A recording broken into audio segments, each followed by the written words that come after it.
भाई ने अपनी बहन को ससुराल में कैसे सम्मान दिलाया।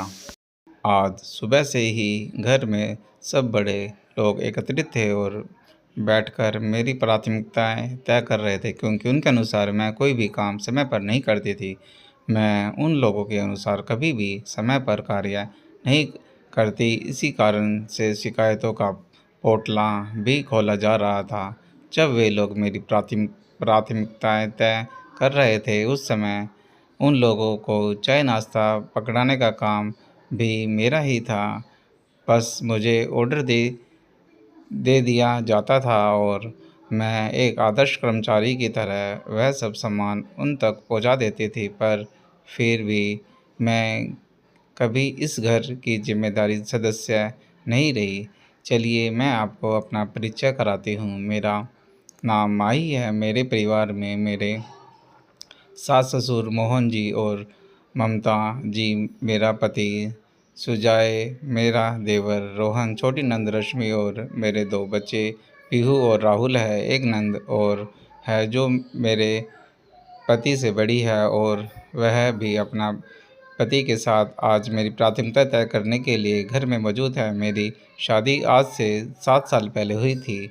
जब मेरी शादी हुई थी उस समय मैं सरकारी स्कूल में अध्यापक थी, जो आज भी हूँ। उस समय यह इनके लिए बहुत गर्व की बात होती थी, पर आज ये सब उनके लिए मुसीबत बन चुकी है, क्योंकि अपना स्टैंडर्ड दिखाने के लिए बहू वर्किंग है बताने बड़ा मज़ा आता है, पर उसके साथ साथ जो जिम्मेदारियां होती हैं वह निभाने में रोना आता है। मेरी सैलरी लेना कभी किसी को बुरा नहीं लगता, पर मेरी मदद करना, और उसका नतीजा था कि आज सब लोग एकत्रित हुए थे। पहले तो बड़े लोगों को कहना था कि इसके माता पिता को भी बुलाया जाए, तो कम से कम फैसला पारदर्शी रहेगा। फिर पता नहीं क्या सोचकर उन लोगों ने मेरे माता पिता को नहीं बुलाया, बस मेरे भाई राघव को ही बुलाया, जो कि उम्र में मुझसे 5 साल छोटा था और फिलहाल कॉलेज की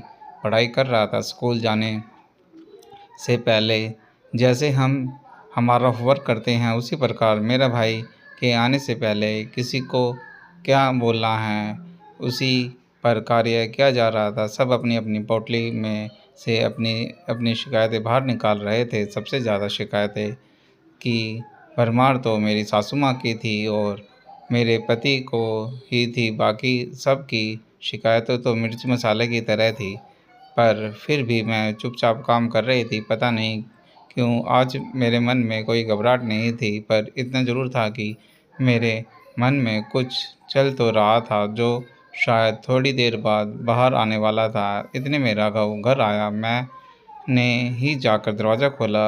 हर बार हंस मुस्कुराकर गले लगाने वाला भाई आज चुपचाप मौन होकर मेरी तरफ देख रहा था। उसने कुछ नहीं कहा, मैंने भी कुछ नहीं कहा, और उसे लेकर मैं उस कमरे में चली गई जहाँ सब लोग एकत्रित थे।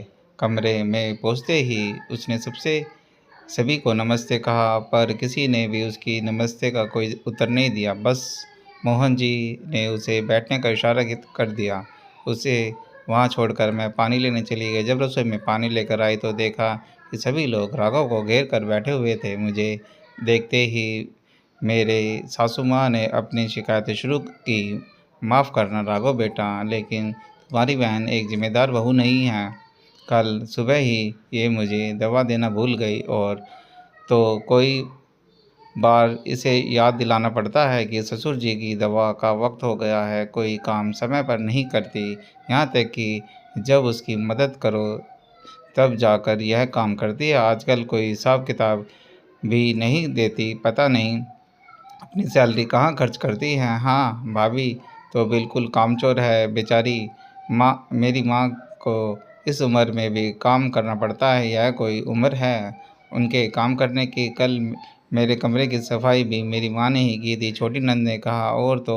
और जब हम मायके जाते हैं तो ये छुट्टी भी नहीं ले सकती। माँ ही हमें खाना निकाल कर परोस कर देती है, यहाँ तक कि विदाई भी हमें हमारी मन माफिक नहीं देती। अब की बार बड़ी नंद ने कहा, भाभी तो इतना कुछ बोल जाती है कि माँ के सामने अगर मेरी बीवी कल को ऐसा करेगी तो मैं उसे अच्छा सबक सिखाऊंगा। उससे उन्हें तो फिर भी सिर आँखों पर बिठाया जाता है। अब की बार देवर ने अपनी तरफ से तीर फेंका। देखो राघव, मैं ज़्यादा कुछ तो नहीं कहूँगा, लेकिन घर में यदि सभी को उससे समस्या है तो ज़ाहिर-सी बात है कि तुम्हारी बहन में कमी है। जो पहले का काम है वो बाद में करती है, जो बाद का काम है वो पहले करती है। यहाँ तक कि आजकल अपनी सैलरी का हिस्सा हिसाब-किताब तक नहीं देती। बताओ, यह भी कोई बात हुई? कम से कम पता तो होना चाहिए ना कि यह कहाँ क्या खर्च कर रही है। अब तुम ही बताओ कि क्या करना चाहिए? राघव इस बात का जवाब दे ही नहीं पाया और मेरी तरफ देखने लगा। बस उसने इतना ही कहा, दीदी आपकी प्राथमिकता क्या है? उसका सवाल सुनते ही अपने चेहरे पर मुस्कान लाते हुए मैंने कहा, मैं खुद ही नहीं जानती कि मेरी प्राथमिकताएँ क्या हैं। मेरी प्राथमिकताएँ तो ये लोग तय करते हैं कि मेरी सास अभी 55 साल की है, पहनने-ओढ़ने, घूमने-फिरने के मामले में ये अभी भी जवान है। बस दवाई लेते समय या काम करते समय बुज़ुर्ग हो जाती हैं। वो अपनी सुविधा के अनुसार मेरी प्राथमिकताएँ तय करती हैं। मेरी छोटी ननद जो घर में कभी काम करना पसंद नहीं करती, यदि एक दिन उसके कमरे की सफाई उसकी माँ कर दे तो उसे बुरा लग जाता है। वो मेरी प्राथमिकताएँ तय करती है। मेरा देवर जो कुछ भी सुना देता है, खुद अपनी माँ और बड़ी बहन को सम्मान नहीं करता, पर अपनी आने वाली बीवी को सबक सिखाने की बात कर रहा है। वो मेरी प्राथमिकताएँ तय करता है। मेरी बड़ी ननद जो मायके से आती है तो अपनी वर्किंग भाभी से ये उम्मीद करती है कि वो छुट्टी लेकर उसके साथ ही बैठी रहे, जबकि खुद अपनी माँ के कमरे में बैठकर पंचायत करती रहती है और भूल कर भी अपनी भाभी की मदद तक नहीं करती। साथ ही जो खुद अपनी नंद को कुछ देना पसंद नहीं करती, अपने घर बुलाना पसंद नहीं करती, वो मेरी प्राथमिकताएँ तय करती हैं। मेरा पति मेरी ही सैलरी में से हिसाब-किताब पूछता है, जबकि मेरा उसे अच्छे से पता है कि मेरी सैलरी का आधा हिस्सा इन लोगों के लोन भरने में जाता है और कुछ हिस्सा बच्चों की फ़ीस में। वो भी मेरी प्राथमिकताएँ तय करता है।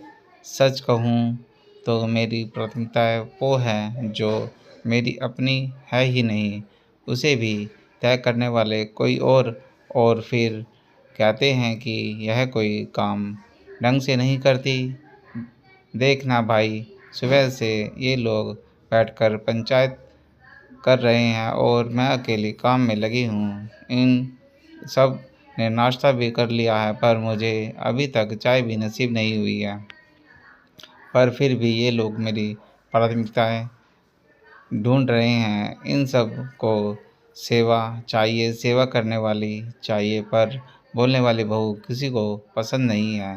अब समझ में आ चुका है कि बहू के खिलाफ तो हर किसी को हमेशा से ही शिकायत रहती है। तो सच कहूँ भाई, अब मेरी प्राथमिकताएँ मेरा अपना सम्मान है, स्वाभिमान है।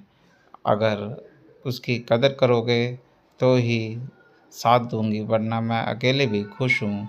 सेवा करती हैं तो सम्मान भी चाहिए। 2 बातें ना सुनूँगी। अपनी सैलरी का अधिकतर हिस्सा तुम पर खर्च करती हूँ तो तुम कुछ अपने लिए भी रखूँगी। आखिर मेरा भी भविष्य सुरक्षित होना चाहिए। अब तुम जानो और ये लोग जानें, मैंने अपनी प्राथमिकताएँ बता दी हैं और इसमें अब कोई बदलाव ना करूँगी।